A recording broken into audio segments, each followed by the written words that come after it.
नमस्कार दोस्तों, आज मैं आपको एक कहानी सुनाने वाला हूँ। कहानी या यथार्थ ये तो अब आपके ऊपर है। ये कहानी है राजू की। राजू एक मध्यम वर्गीय परिवार का इकलौता होनहार लड़का।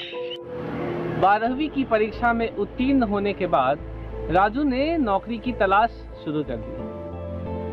कैलकुलेटर से भी तेज गणित बनाने वाला राजू एक सरकारी नौकरी की परीक्षा में बैठा। 60 मिनट में राजू ने 100 सवाल बनाए और एग्जाम सेंटर से बाहर निकलते ही माँ को कॉल किया। माँ, आज पापा को कहकर बर्फी मंगवा लेना, अब राजू भी बनेगा जेंटलमैन।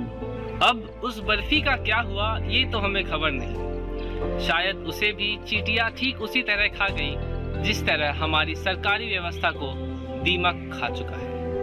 क्योंकि राजू ने अपनी माँ को एक बेहतर भविष्य का वादा तो कर दिया, मगर 2 साल के लंबे इंतजार के बावजूद परीक्षा का परिणाम घोषित नहीं किया गया। अगर आप भी एक जिम्मेदार, एक सजग नागरिक हैं, तो अब तक आप समझ चुके होंगे कि मैं किस बारे में बात कर रहा हूँ। 9.21% की बेरोजगारी दर और हर गली के कोने से झांकती गरीबी वाले इस देश की सरकारी व्यवस्था ठीक उसी पुराने खंडहर की तरह है, जो वैसे तो काफ़ी मशहूर, काफ़ी नामी है, मगर भीतर से जर्जर, खोखला और कमज़ोर हो चुका है।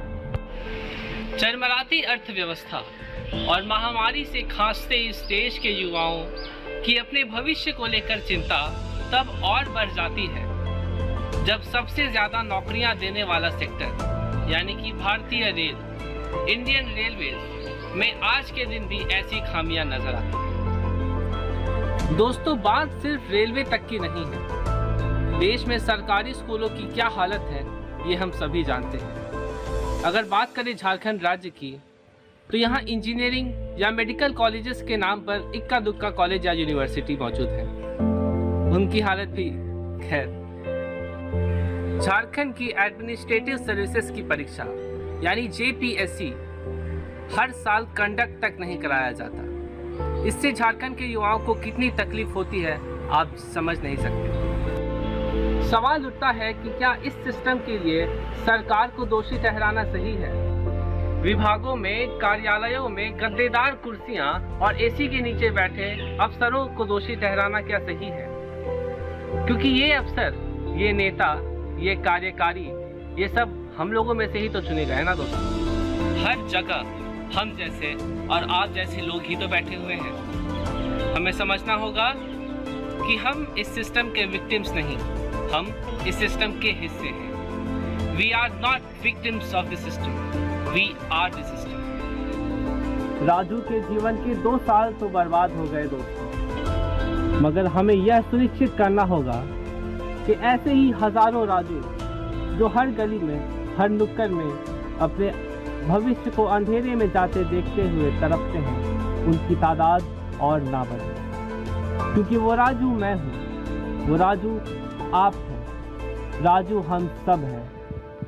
अगर बात करें इन समस्याओं के अतिशीघ्र निवारण की, तो हम युवाओं ने सोशल मीडिया के सहारे बड़े बदलाव पहले भी लाए हैं और आगे भी ला सकने में सक्षम हैं।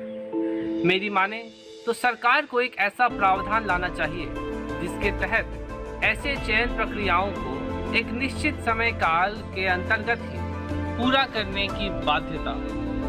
एक और बात ये उठकर आती है कि हम में इतने जॉब सीकर्स क्यों हैं? क्यों ना हम नए जॉब क्रिएटर्स बनाएं? भारत के हर कोने में कला, टैलेंट भरा पड़ा है। ज़रूरत है तो उन्हें प्रेरित करके, उनका हौसला बढ़ा के युवाओं की कलाओं को आगे बढ़ाने की ईमानदारी से सतत कार्य करके ही हम एक नए भविष्य को गढ़ते हुए भारत के नव निर्माण की ओर बढ़ सकते हैं। तभी तो बनेगा राजू जेंटलमैन।